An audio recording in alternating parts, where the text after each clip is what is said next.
નમસ્કાર મિત્રો, આગામી સમયમાં આવનાર ટાટ એચ અને ટાટ એચએસમાં 15 માર્કનો એક ટોપિક છે શૈક્ષણિક મનોવિજ્ઞાન અને ટોપિકની અંદર બીજો ટોપિક છે વૃદ્ધિ અને વિકાસ. તો તેના આધારિત MCQ જોઈએ.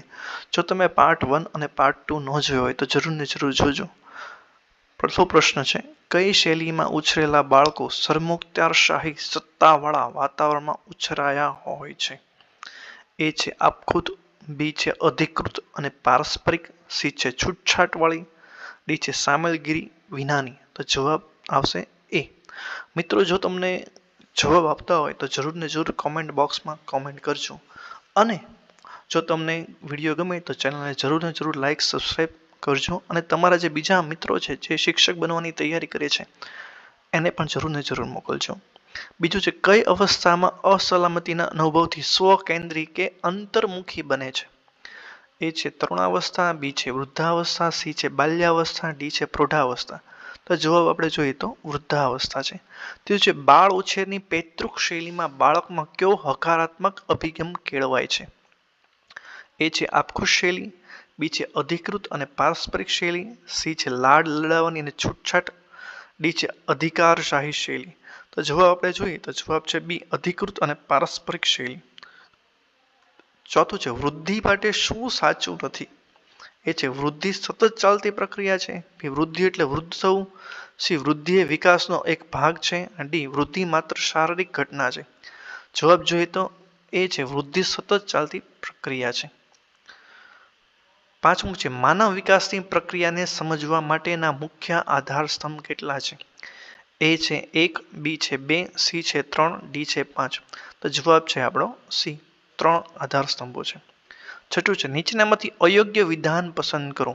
એ જ પહેલું છે, વૃદ્ધિની પ્રક્રિયા ગર્ભાવસ્થાથી શરૂ થાય છે, તેનો આધાર વારસામાં મળેલા જનીન ઉપર હોય છે.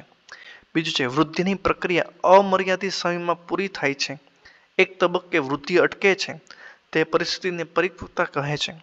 ત્રીજું છે, કોઈ વાર અંતઃસ્રાવી ગ્રંથિઓના અનિયમિત સ્ત્રાવના કારણે શરીરના અંગોના વિકાસમાં અવરોધ ઊભો થતો નથી. તો આની અંદર 4 ઓપ્શન છે. એ છે 1, 2, 3, બી છે માત્ર 3, સી છે 1 અને બી, અને ડી છે આપેલ તમામ. તો જવાબ આપણે જોઈએ તો જવાબ છે બી, જે છે માત્ર ત્રીજો ઓપ્શન છે તે યોગ્ય વિધાન છે. પછી 7મું છે, નીચેનામાંથી યોગ્ય વિધાન પસંદ કરો. તમે વિધાનો જોઈ શકો છો. આ વિધાનો છે અને નીચે આપણને આવે તે 4 ઓપ્શનો આપેલા છે. જવાબ આપણે જોઈએ તો જવાબ આપેલા ત્રણેય વિધાનો છે એ સાચા છે.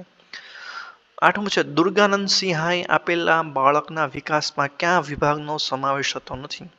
એ છે ઘર, બી છે શાળા, સી છે સમવયસ્કો, ડી છે વાતાવરણ. તો જવાબ છે આપણો વાતાવરણ. 9મું છે, વૃદ્ધિના વિવિધ લક્ષણો પૈકી કયું લક્ષણ ખોટું છે? એ છે વૃદ્ધિનું માપન સરળ છે, બી છે વૃદ્ધિ માત્ર શારીરિક ઘટના છે, સી છે વૃદ્ધિ એ વિકાસનો એક ભાગ છે, અને ડી છે વૃદ્ધિ એ સતત ચાલતી પ્રક્રિયા છે.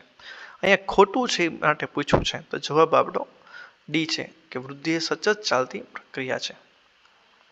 10મું છે, કઈ અવસ્થામાં બાળકની સંગ્રહવૃત્તિ અને અતિ પ્રબળ બને છે? તો કે શૈશવાવસ્થા, બી છે બાલ્યાવસ્થા, સી છે તરુણાવસ્થા, ડી છે યુવાવસ્થા. તો જવાબ આવશે બી, બાલ્યાવસ્થા. 11મું છે, કઈ અવસ્થા જીવનના સંક્રાંતિક અને મુગ્ધાવસ્થા સ્વરૂપે છે?